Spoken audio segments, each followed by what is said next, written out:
University.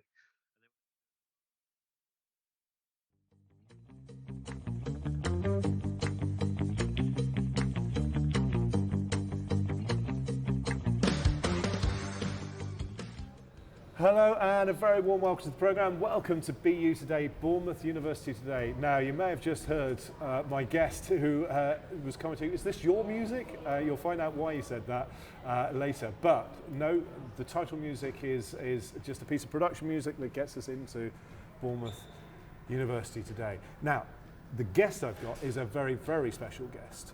Very special because he talks over titles, but also because he is the world's most travelled person. He's here for a very special reason today because he's launching his new book, Elsewhere. This is his 7th book and his first book that is being published by a publisher, not self-published, but officially published in English.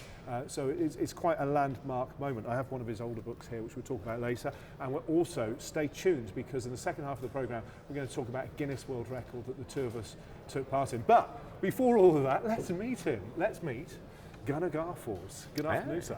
Good afternoon.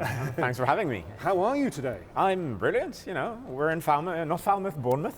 Oh, yeah, get the right town. Oh, yeah, absolutely. I love it here. It's a fantastic town. I also love Falmouth, where we studied. But we did study together at Falmouth, and that's hilarious. That's like those great rock bands of the 70s used to come out on stage and say, "Welcome Baltimore" or whatever, and find out they were somewhere different. You do actually travel that much. You've visited every country in the world twice. You were the first hobby traveller to do so. Well, first traveller, anybody to do so. You were the youngest hobby traveller to visit every country once.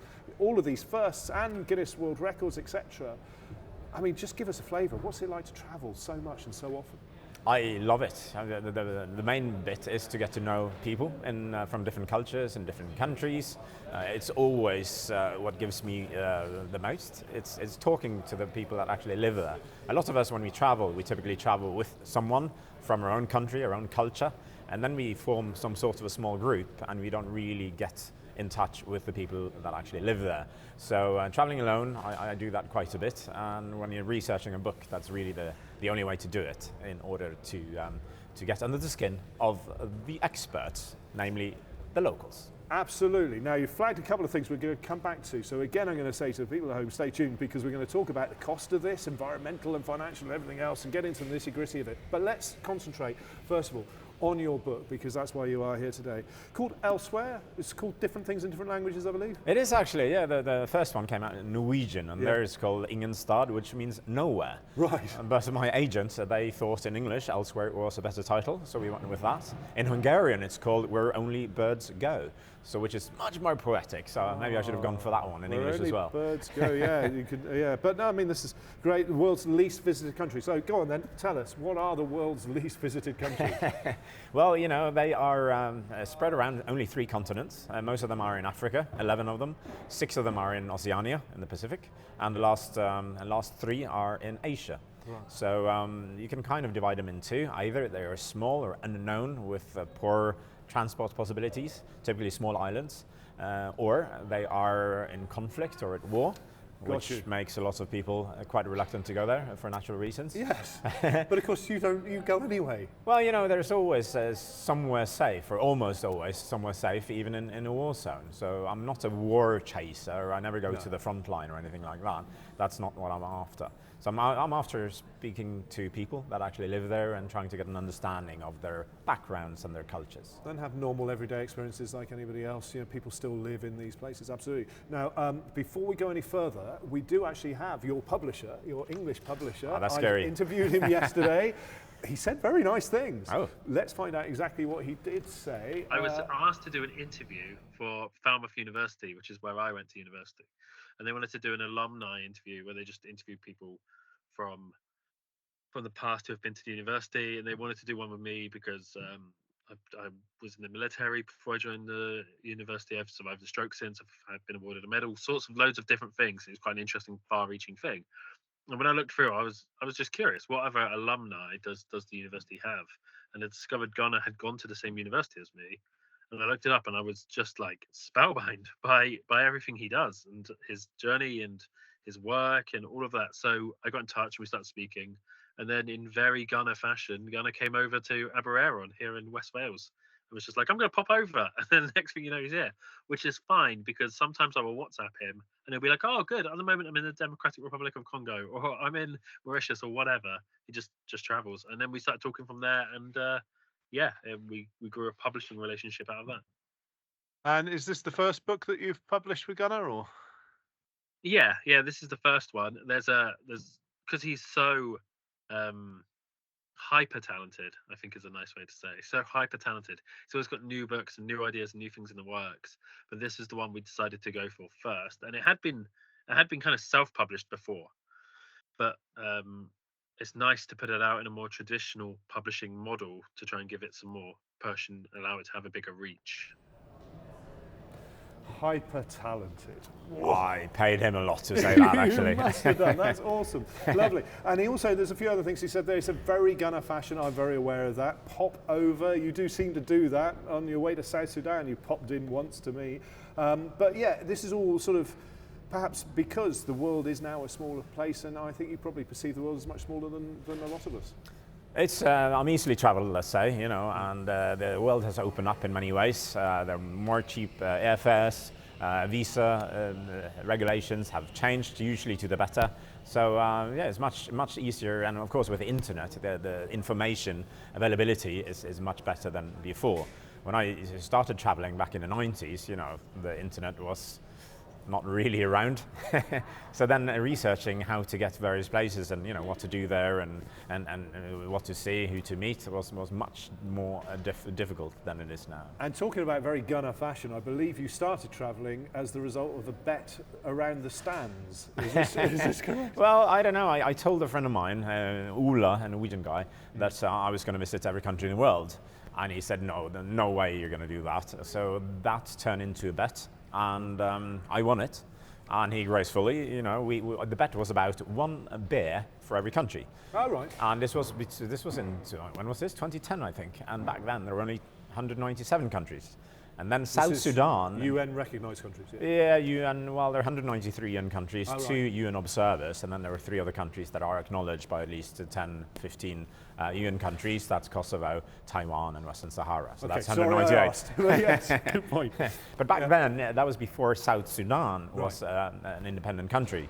So, and that became independent in 2011. And obviously, there's one more country. So he gracefully admitted losing the bet. He gave me 197 beers and a bottle of rum for South Sudan.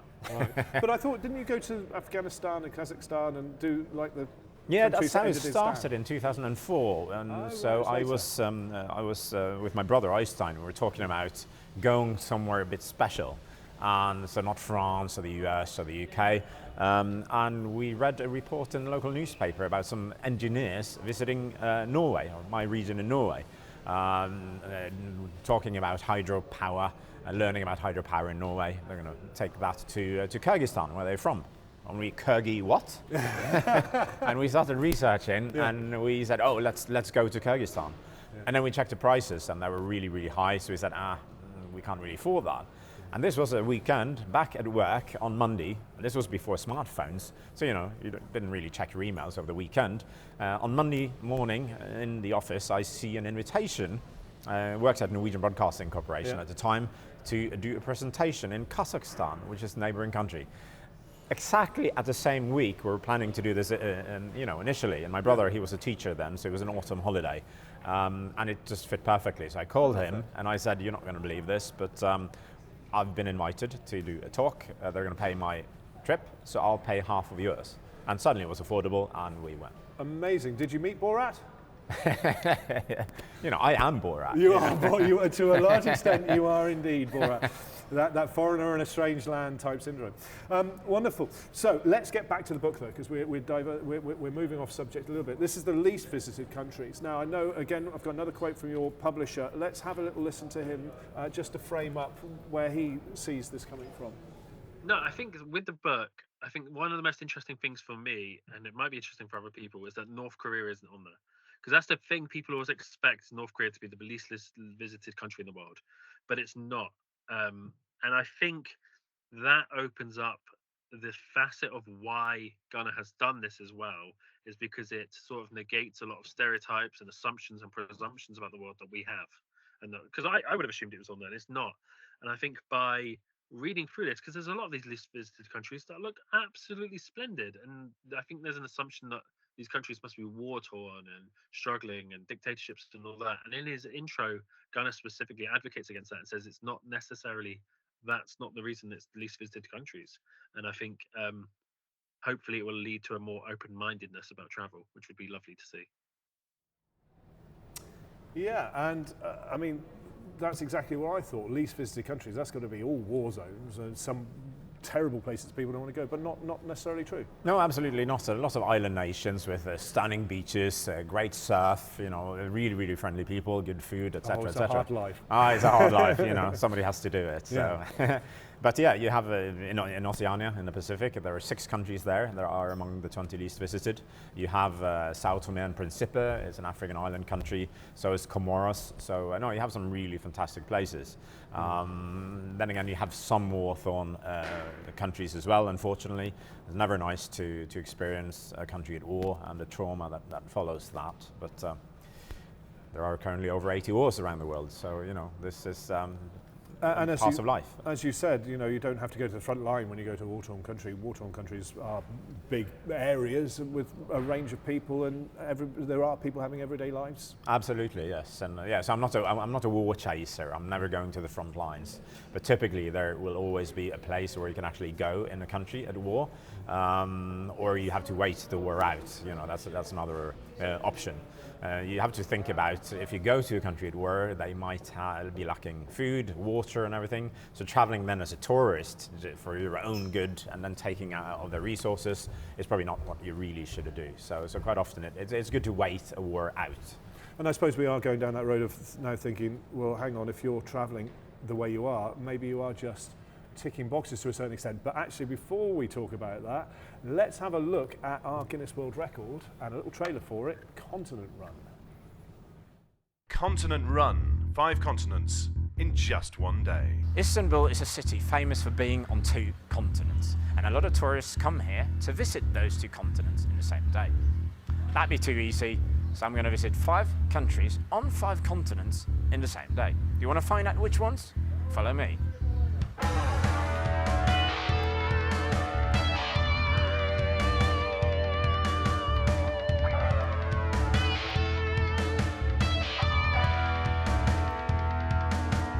It's June 18, it's just after midnight. I'm standing here in Asia. The blurry lights behind me is Istanbul. This very fascinating city is very well known for 3 things. The Great Mosque, the 3rd biggest in the world, the Medina or the marketplace, big trading city, and nightlife, surprisingly enough. But not today, it's Monday and it's 5 a.m. I had 1 hour and 57 minutes between flights, not much of that remaining. I've got to run, continent run.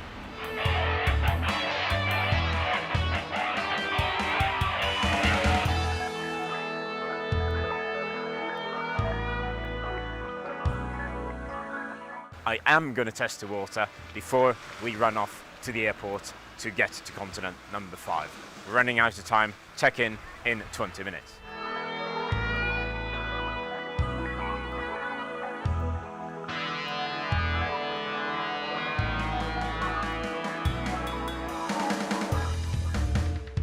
We have now been to 5 continents on this very day.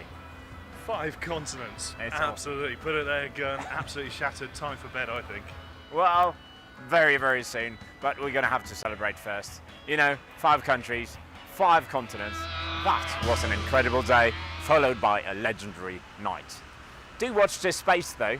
Next time, we'll be visiting all 7 continents using a decommissioned Concorde. Sponsorship inquiries? Do get in touch. And I think we did actually talk about getting a Learjet from a friend of yours or something, I don't know. But anyway, let's just have a quick look in this envelope. I kept the envelope because you wrote doctor. It wasn't very nice. Yes, you were. I'm not quite. I am doing a doctorate, but that's a few years yet. But what's inside it is very special indeed. That's our certificate for the Guinness World Record. We were even in the book with a photograph as well. We were, which was fantastic, and it was an incredible experience. I mean, quite apart from having the record itself, obviously to do all of that was incredible. And in your first book, you actually talk all about the record. At my expense, it has to be Well, said, you know, quite a lot. that happens, doesn't it? Yeah, I mean, you've sort of used this book to get your own back at me for any sort of ribbing I gave you during our university. There was some bullying there, I think. You know, you're the Well, bad bully of the university. But then you bullied back, Well, you know. where I had no right to reply. you know, you have to watch your words. It would be awful, wouldn't it, if I had a television programme that I was hosting and that I was able to do things like, I wonder, do we have a photo of us graduating? I think we do. We can see you, Gunnar, there. Oh my goodness, what happened to the hair? Well, I lost a bet, so I had to shave it off. Yeah. Down the front there on the left, I mean, let's gloss over the fact that I'm stood at the back with too much hair. But you're certainly there. And also, actually, while we're on the subject of photographs, I have another photo as well. Now, when we went worldwide with this record, it was covered in something like 150, 160 different countries did articles on this. And a large number of the articles used this picture of you, Gunnar. Yeah, look how handsome I am. I think that's actually you, isn't it? No, it wasn't you, it was me all along. I was in the Dominican Republic. Yeah. It was in the Dominican Republic, beautiful clear water. And that actually, getting serious again for a moment, that was one of your rules, wasn't it? As far as this challenge was concerned, was that we should do something in every country. And on the actual day we did, didn't we? So what did we do? Can you run through? Yeah, well, we started in Turkey. We met with Ebru, and she took us to some of the islands outside Istanbul on the Asian side. In Casablanca, we explored the mosque in the middle of the night. I think you were told off by the police not to film. We were chased off by, as you called them at the time, the mosque police. The mosque police, yes, yeah. Of course, this is a large mosque. It's 4 o'clock in the morning. We were trying to get sunrise, but we were there a little early. But the security guard or police officer was a bit upset about this. And he didn't like us being there in the middle of the night. We left understandably, yes. Of course, we also and then we went on to Europe, and in Paris. We didn't have much time there. We explored the train station and met a couple of people to interview. And you did a bit of parkour, as it were, running through to the world famous high-speed rail link. Yes. I mean, this is a bit tenuous, a bit of a stretch, but we did do something in France. We did indeed, yes. And then we went on to North America, Dominican Republic. We went down to the beach. For sunset. Yeah, for sunset. And yeah, that was wonderful. Yeah. And we almost lost our flight. Someone was getting a hamburger, which took too long time, and that almost cost us losing the flight. But we didn't. And then we partied the night away in Caracas, Venezuela, South America. You certainly did. I went straight to bed.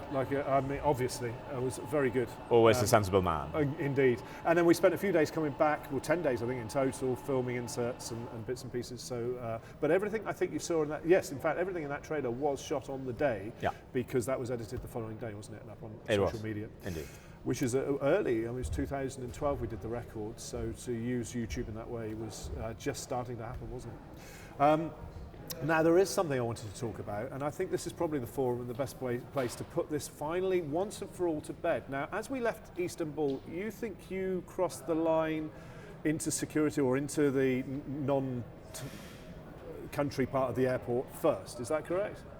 Well, you know, the jury's still out on that one, I think. Yeah. Now, but the important thing is, now, when we arrived finally at our destination in Venezuela, and you crossed the line into Venezuela, leaving the airport, I filmed you doing that. Where did I film you from? Must have been the aircraft, I think. No, I filmed you from Venezuela.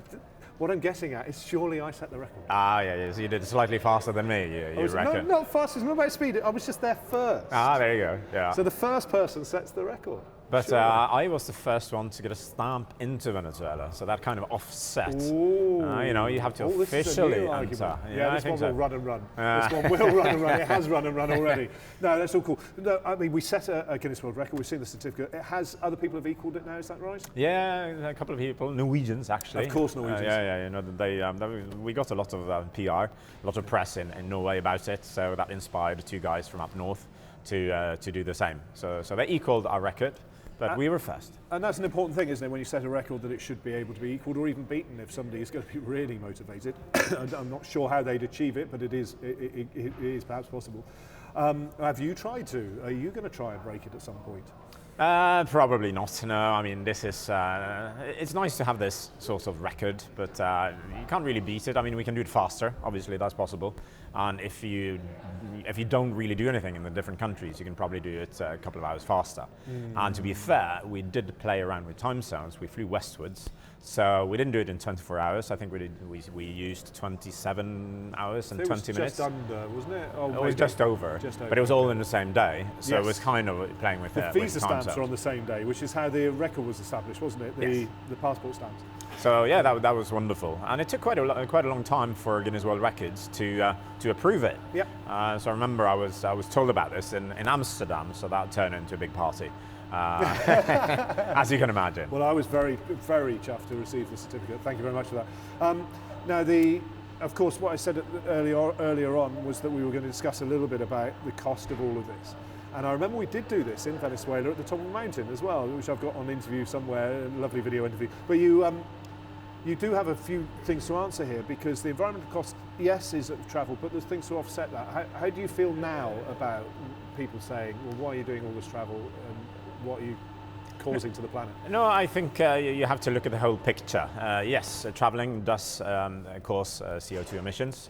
So does a lot of other things, and we have the plane shame phrase that's been popular the last few years, to just point at one industry and reducing the climate impact in one industry is really not going to help the planet much. I mean, aviation accounts for 2% of all climate emissions in the world. Even if we stop flying tomorrow, we outlaw flying, which is totally unrealistic, but let's say we did, that would then cut emissions by 2%.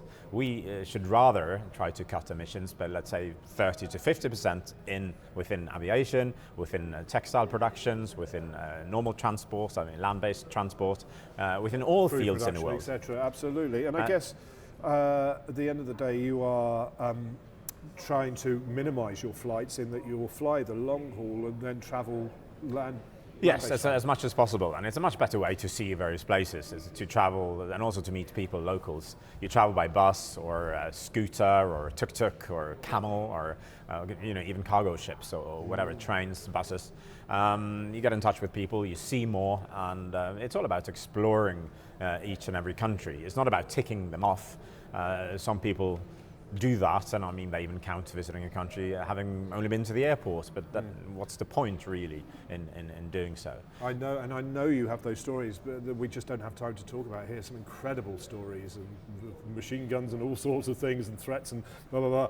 But incredible experiences that you've done. I suppose the other thing that most people would assume is that, and I know you're absolutely loaded and a billionaire, but that is actually not really the case, is it? No, it's not. No, I probably could have been if I didn't travel. Could have been rich, but no, I don't. I've been working for over 20 years for Norwegian Broadcasting Corporation back in Oslo, making a normal salary. Now I'm only doing books and presentations to make a living. And it is now your living, and your book is your living. And if anybody wants to get this book, they can do so. They can buy it online. They can buy it from good bookshops. And all the publisher's website was? Yes, Broken Sleeper Books in Wales. In Wales, yes. So please do look at getting this book. And perhaps, there are other older books that are around as well, although I wouldn't recommend this one because you're being slagged off in it. Yeah, exactly that. But thank you very much, everybody, for watching. It's been glorious to have Gunnar here and to talk about his new book, and fantastic. So thank you much for watching, and see you again another time. And of course, hopefully we'll get you here again at another point as well for perhaps your next book. But for now, from us and the team here at BU Today, goodbye.